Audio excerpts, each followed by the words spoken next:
Welcome, welcome, welcome to Breaking Barriers.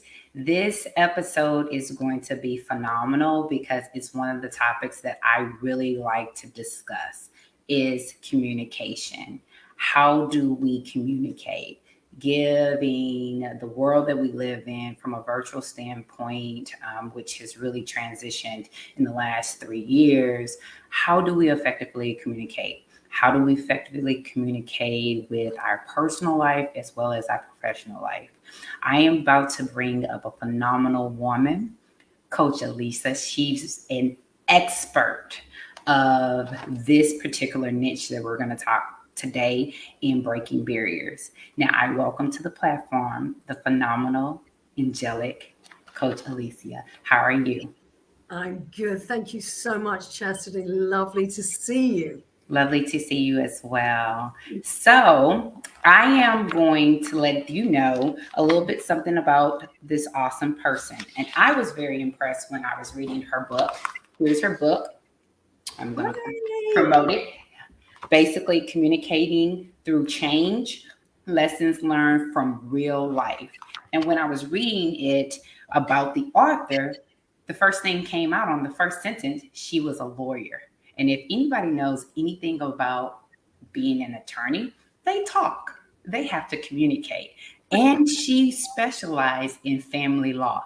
Family law can be very intense because you're dealing with different personalities, different upbringings, and if children are involved, that can take it to a whole nother level of life.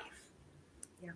Yeah. So, and what also impressed me that she basically moved to south of France, which is a beautiful, beautiful country.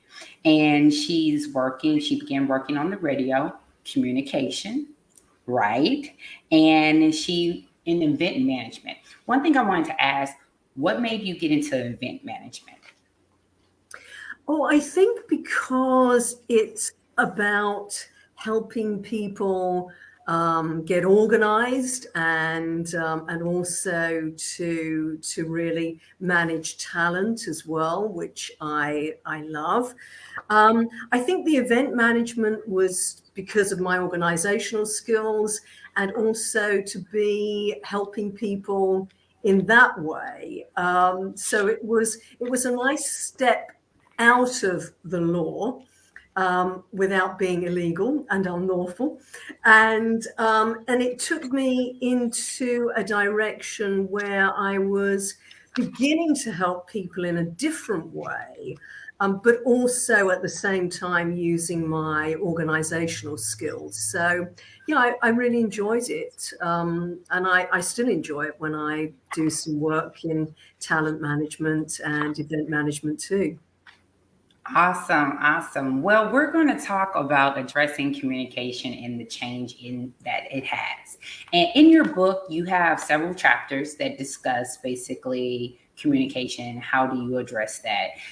One chapter that I want to talk about is relationships, that I Yeah. thought was very interesting, health and wellness, and as well as abuse. So I'm going to give you the mic and let's start talking about the chapter dealing with relationships. Where did that come from, and where were you trying to get your target audience to understand about communication within relationships? Well, the thing for me, and I'm just looking at my book now uh, as I speak. For me, in relationships, it's about being true to yourself. And actually, that goes across the board when it comes to any aspect of your life. It's about being true to you.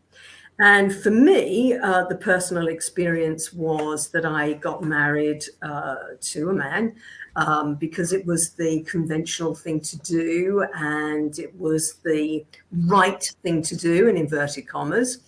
But it actually was a falsehood for me because I was suppressing my natural self, which is that I am gay. And so it was very much to do with being true to yourself and actually realizing who you are Right. and what it takes for you to be fulfilled and to be happy and contented and to be able to live your best life. And really, like I said before, that's all about every aspect of your life. You know, before you can actually be successful, you have to be able to know what is it that makes you happy, what Right. fulfills you, what brings contentment to you. And then you have to be true to yourself. So in my personal relationship, at that time, it was a case of being honest and going through the pain as well of that honesty, because obviously it affected not only my husband at the time, but also my parents, who had certain goals, I guess, for me, or what they wanted for my life. Although bottom line is that they wanted me to be happy. So I was able to actually communicate what was my truth, and then build on that and be able to then rebuild my life, but actually on the basis that was honest for me. And it was the best thing that ever happened, actually.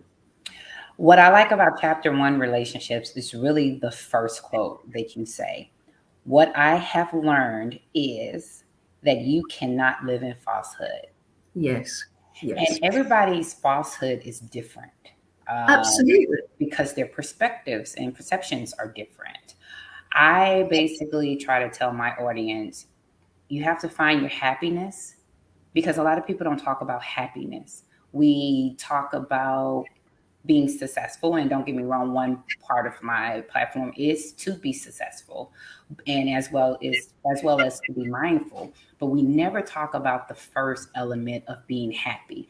Either happiness is in the middle or at the end, but it's never first.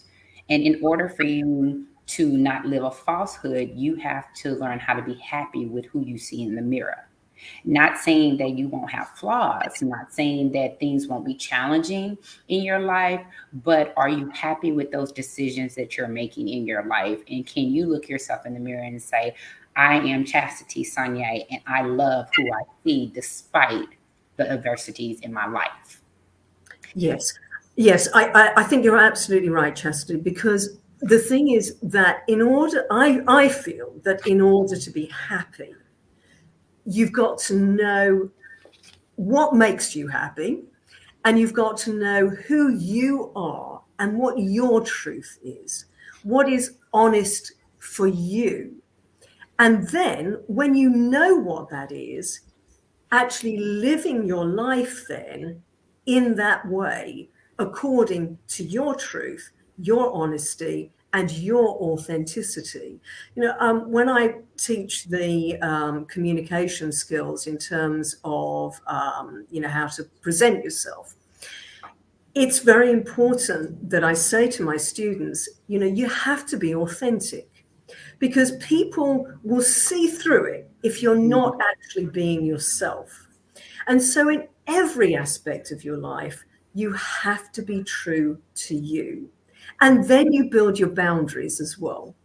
You can't establish those boundaries if you don't know who you are and if you don't know what you want out of life. So, be true to yourself, be authentic, and then live your life in accordance with your truth and your authenticity. And then happiness, I believe, will follow. I totally agree with that. You said something that is very crucial with being happy is setting boundaries. And what I am learning as I develop into the young lady that I want to be, because it's an ongoing Sure. development. Sometimes people will take boundaries as you are mad at them, or you have a issue or a grudge. And boundaries does not mean that, like for me in my life. And it means that I recognize a situation or I recognize a trigger, And I don't want to go in that direction because this is where I'm going for my happiness. And if I go to that, go to, if I go towards that direction, it's going to trigger unhappiness. So I choose, because I am only accountable for myself and my actions, to set those boundaries and not go into that negative space, because I want to be happy in my end results. And sometimes it does not mean that you have issues or you have grudges or you have um, a problem or a dislike. It's just that person or that thing or situation is not the direction where Chastity Sonier needs to be happy. I love you, but you're not in that equation, and it's okay. It doesn't mean if that person or a situation comes that you wouldn't help or aid, but understanding boundaries and being okay with those boundaries when they're pressed against back at you or pushed in your face, and learning how to articulate in a very nice way that I love you, but we are on two different pages, and it's okay. Yeah, I do think that, if somebody doesn't understand or respect your boundaries, that's their problem or their issue. So it's very important that you do express yourself clearly. It doesn't have to be in an aggressive way or in a way that is very negative. It's just simply expressing how you feel. And I do think that it's very important that you do that. And if the person receiving that message doesn't receive it in the way that you are communicating it, then that's down to them. Right. It's up to them to then be able to articulate how they feel and express themselves. But you mentioned about there's the chapter about abuse too, and in there, I very clearly state that if you have been the subject of abuse, it isn't your, you are not the problem. The abuser is the problem. Right. It's their issue.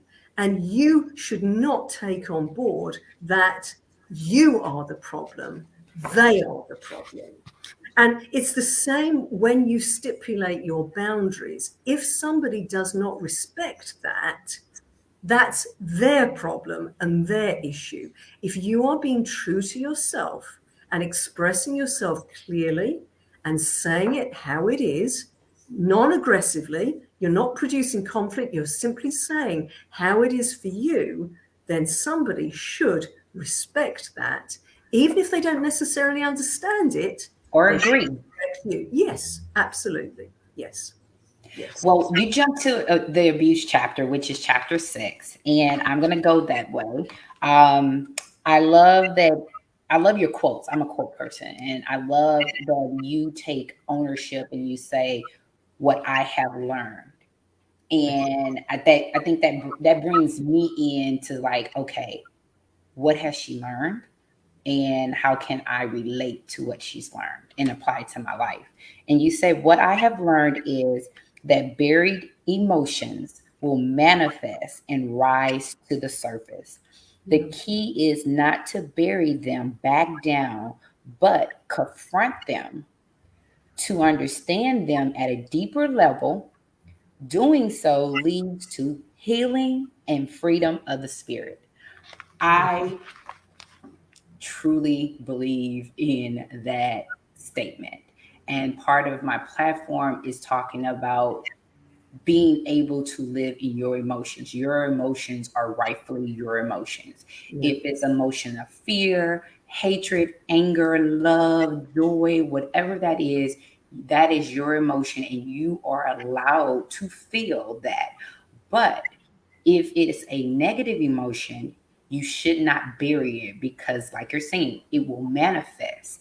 And then when you're relating to people or communicating with people, you might not even know, because you've basically buried that negative emotion within yourself, that you're coming across angry or you're coming across hurt. So let's talk about that. And abuse is in different forms. Abuse is just not physical. You have mental abuse, you have verbal abuse, you have physical abuse, you have financial abuse. There's so many levels of abuse. So how do we help people that are dealing with emotions communicate that effectively in their personal and professional lifestyle? Well, I again, I think that it is so important that we do face the emotions, that we don't bury them. That it's all about being able to express yourself, and to do that you're actually letting it out rather than keeping it in. Because if you keep it in, it's going to cause all other illnesses, and it's going to affect you, and it will affect the people that you love as well, because it's going to come out somewhere, and it will either come out that you're going to be ill, or you're going to affect your other relationships. So I think that you have to face it. You have to accept and acknowledge that there is something going on with you. And if you accept that and you acknowledge it, you'll then be able to move on from it. And by doing that, recognizing that there's something going on for you, and then you can express it to the people that you love, people that you trust, or that you can have counseling and therapy as well. It's about self-compassion. It's about being able to take care of yourself, treating yourself, respecting yourself. If you've been abused, you lose your self-respect, you lose your self-esteem, and nobody should take that away from you. Nobody should have that power. You have the power to keep yourself confident, to keep yourself strong, and to take care of yourself. And nobody has the right to take that away from you. So self-compassion, self-care, doing everything that you can to heal yourself. Whether that is meditation, whether that is talking to other people who have been through the same, whether it is by doing physical exercise or just walking in the fresh air, whatever it takes for you to take care of yourself and rebuild your self-esteem and your self-esteem.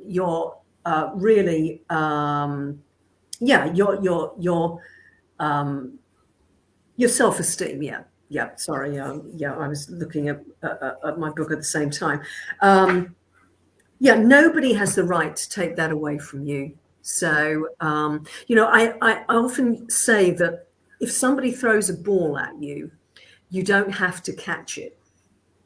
And I think that that's a good way of thinking, that if somebody is going to try to put you down, or if somebody is not respecting your boundaries, right, if somebody is not listening to you, you don't have to accept that they are doing what they are doing. You right. don't have to catch that ball that they're throwing at you. So think of yourself, do whatever you need to do to take care of you and rebuild your self-esteem, because you are the most important person in the world. You cannot move forward until you accept and love yourself. I know it sounds trite, but it is true. It is very true. And on that note, we're going to take a short commercial break, and then we're going to come back and talk about health and wellness next, and on the next part of this. Thank you.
Welcome back. So now we're going to talk about health and wellness and how to effectively communicate that in our lives.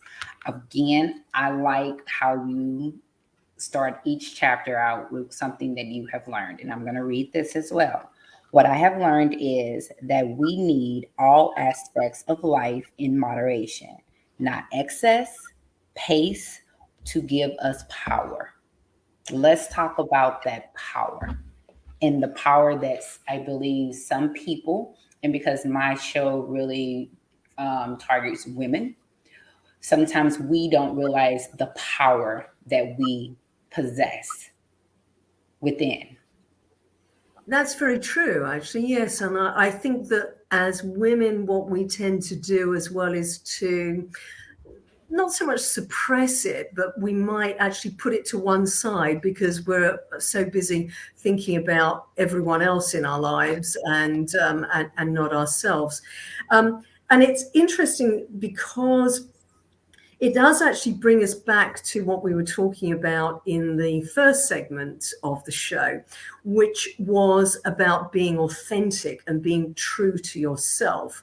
And it all ties in because in order to be well and in order to be powerful and strong, you have to be able to, yes, be true to yourself. It comes back to that, but it also comes back to pacing yourself so that you can be true to you. So in the chapter to do with health and well-being, I mention about when I teach communication skills, I get my students to focus on the 4 P's of public speaking, and they are pitch, pace, pause, and power. But for the purposes of this chapter, I focus on pace and power. And what I say is that you have to pace yourself. So, as women, we spend a lot of time, we're running around like crazy things. We're doing everything for other people. But I ask in that chapter, are you actually living your life in accordance with your values? Are you actually managing your time around your most important things? Right. And I ask the reader to think about, if it's your funeral and you've got your friends, you've got your family, you've got maybe a school teacher, maybe you've got a coach, maybe you've got somebody from your church or your synagogue, whatever, and they are going to speak at your funeral. And what are they going to say about you? Are they going to say, yeah, this person never had any time for me? Yeah, this person was just concerned about money. Yeah, this person was, they were okay, but, they could be a bit short. They weren't really very kind. Right. Is that the kind of things that you want people to be saying about you? And if you think about what people would be saying about you at your funeral, it would demonstrate how you have lived your life. And do you want to live your life living it that people are going to say, yeah, she was just concerned about money. Right. Yeah, she didn't care. Yeah, she didn't really think much of herself. Yes, she was running around like a blue-ass fly and never achieved anything. Think about what it is that people are going to say about you and then think, okay, what are my values? How do I really want to live my life? How do I want to pace my life in accordance with my values and goals? And then you live your life in accordance with them. So that then when you set your boundaries, when you're saying no, what you are actually saying is yes to your most important things. And if you say yes to those, you are then being true to yourself, living authentically, and living in accordance with your values. And that way, you will gain respect, you will gain your power as well, because you will truly be powerful because you are truly being you. So I totally agree with that. think about exactly what are your goals, what are your values, what is it that you really want to achieve during your life, and live your life in accordance with those values. And remember, when you say no to somebody, you are saying yes to your important things. People will respect you for that. And not only will you have respect, you will have self-respect. And that is incredibly empowering. Self-respect. You're right. That lies so much power within itself. Yeah. And you did talk about two concepts in this chapter, pace and power. Yeah. And one thing I did like was step number 2, that sometimes women, we go 150 miles per hour, depends on what's in our life, what's demanding and what's pulling us. And we forget to breathe. Yes. One thing, excuse me, Mm. that I like about my Apple Watch, it tells me throughout the day at a certain point, it's time to breathe. It's time to take a breath. 1 minute. And I really use that now when I see it. And I breathe. I stop and I'm being still. I'm not thinking. And what things you say here? Stop talking, stop moving, and ask yourself certain questions. And that's what I do when I get that alert is I'm stopping all movement. I'm focusing on centering my energy within myself. And I am just breathing and living in the moment. And one thing I do talk about on my platform is being mindful. And when you're being mindful, people think others, which is true. But you also have to be mindful of yourself, which goes back to self-respect, power, as well as loving thy own self and knowing yourself. And that is truly, truly, truly important if you want to be the woman that you need to be in your life, your destiny, in your heart, as well as being an effective communicator. You have to know yourself and you have to know what you like and what you don't like. And that power lies within you. And a person that I really admire, she was one of the first ladies of the United States, Eleanor Roosevelt. And it goes back and ties to everything we were saying because she was just such an impeccable woman. He basically said, nobody makes you feel inferior without your consent. Yes. Give that power. And I remember Yes. reading that probably in the 10th grade, and that resonated with me so much. Now, I didn't fully understand it being 16, 15, 16 years old, but something about those words resonated and it lived within me and it still does. I give you the power to make me feel the way I want to feel, regardless, relationships, in my life. I give you that power. And if I give that power away, that's nobody's fault but my own. Yes. Yes, yes, yes. I completely agree, and I love that you have spoken about that quote. I love quotes too, Chastity. I really do, and that's one actually that I have on my desk, and I have it on a little sticky notepad, and I look at that because I think that it is so accurate, so relevant, and so pertinent, because yeah, nobody, going back to what we were saying actually in the first half of the show, nobody has the power to take away your power. And so if you know that, you can then always be in your confidence and in your power and self-respecting with your self-esteem too. And so I think that it's a great quote, and it's very, very important to, yes, as you say, to be mindful, to be focused, and to take those moments to breathe. Mhm. And when you feel any anxiety or you feel any stress and you feel any pressure, take that moment just to breathe. when you're speaking in public, or you're speaking on Zoom, or online, and you feel anxious and you feel stressed, which people do. Right. It's one of the biggest stresses, actually, speaking in public. If you breathe and you breathe through it and you take your time, you can do anything. And you can take your time. Any communication, any conversation that you have, it is your conversation. It is your communication. You are in control and in command. I don't know what you're going to say, so I don't know if you've made a mistake. And any conversation, any communication is yours because you know what you're going to say. I don't.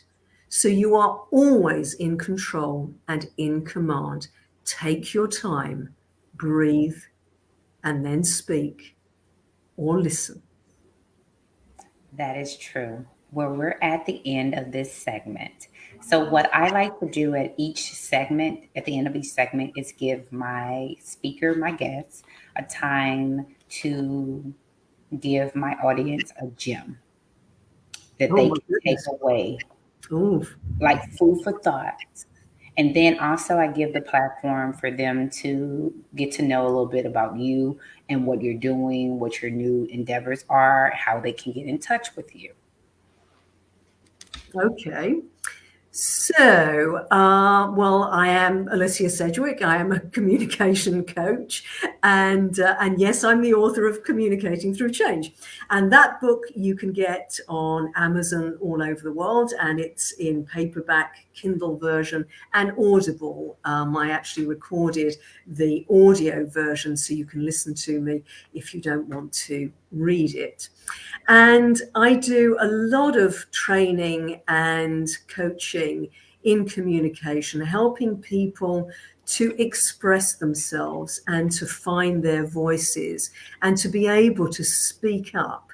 A lot of my work has been with associations for beneficiaries who have been through trauma, and helping them to find their voices and to regain their power and their self-esteem.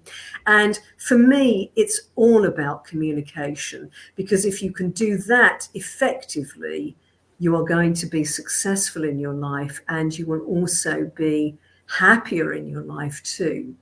So I think that if I was going to leave the audience with food for thought, what I'd like to say is that you are always in control and in command of not only your life, but your communication, because it's your conversation, it is your communication, and you are always in control of that.